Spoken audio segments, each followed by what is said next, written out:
Are Casemiro and Rafael Varane a problem, and do they need to be replaced by Manchester United?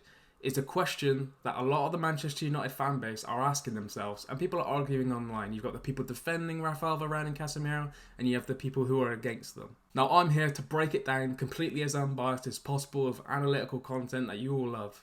And I will tell you exactly what is the truth. Do they need to be replaced or do they not need to replace? As always, please do like, comment and subscribe. It really does help me out. Let's get straight into it. Now, the first player I want to start with is Casemiro. When Casemiro was at Real Madrid, he had Toni Kroos over here and Luka Modric over here. Now, the idea behind that was that Casemiro could hold it down in the sixth position, defend, protect the back four, and those two players would be able to progress play. And the simple answer to that is Casemiro is not the best footballer at being able to progress play, whether that is by ball carrying or whether that is by breaking lines. Now, I'm not saying Casemiro can't pass the ball or he can't carry it. It's his ability to be able to do it consistently and effectively.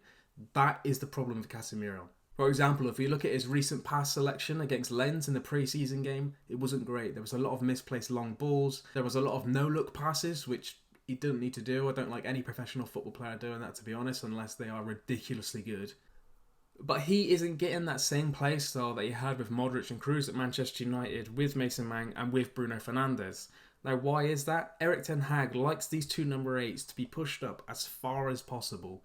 Now, if you have two 8s like that pushing up as far as possible on the offensive side, and you have a midfield player playing as a single pivot in the 6 who isn't amazing at progressing the ball, you have a problem. But Erik ten Hag is very good at being able to spot players' weaknesses and build the team around them to negate them. He done the same last season with David De Gea. He knew he wasn't very good aerially. He knew he wasn't very good at sweeping or distributing the ball. So he adopted a very deep line, benched Harry Maguire, and started playing Rafael Varane and Lisandro Martinez. Now, the same thing is possible to do that with Casemiro. The problem is, I don't think Ten Hag would want to do it.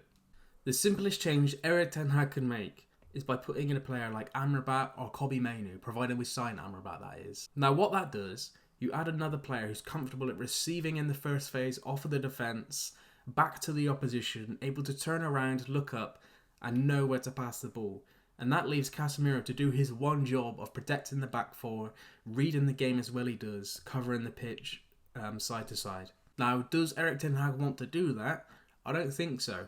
We did see him do this in some games last season against certain opposition away from home. But the question is, if he chooses not to do that and continue playing Casemiro as that deep 6, are we going to have problems along the way?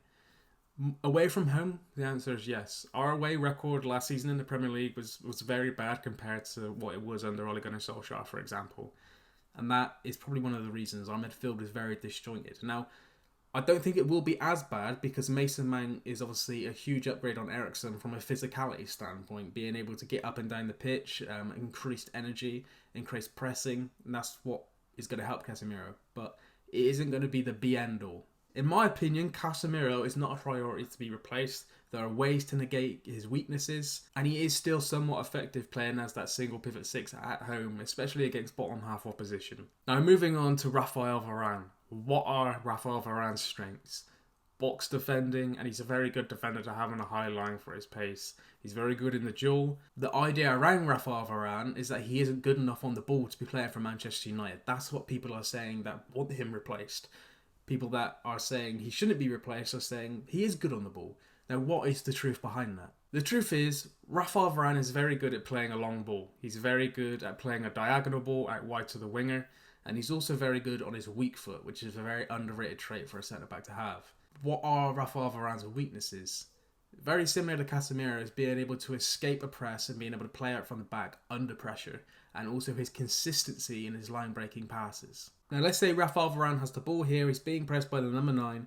What he often fails to do is spot the pass to break that press or break that midfield barrier. Mason Mount there is in complete free isolation. He could play a line-breaking pass, take these 3 players here out of the game, and we've progressed vertically.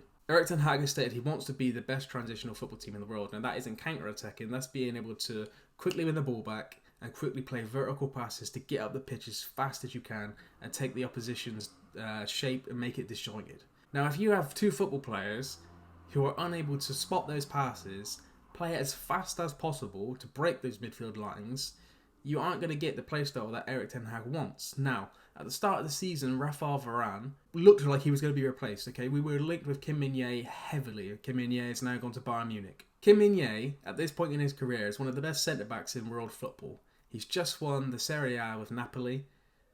You really need to think, was he going to come into Manchester United and sit on the bench for Raphael Varane?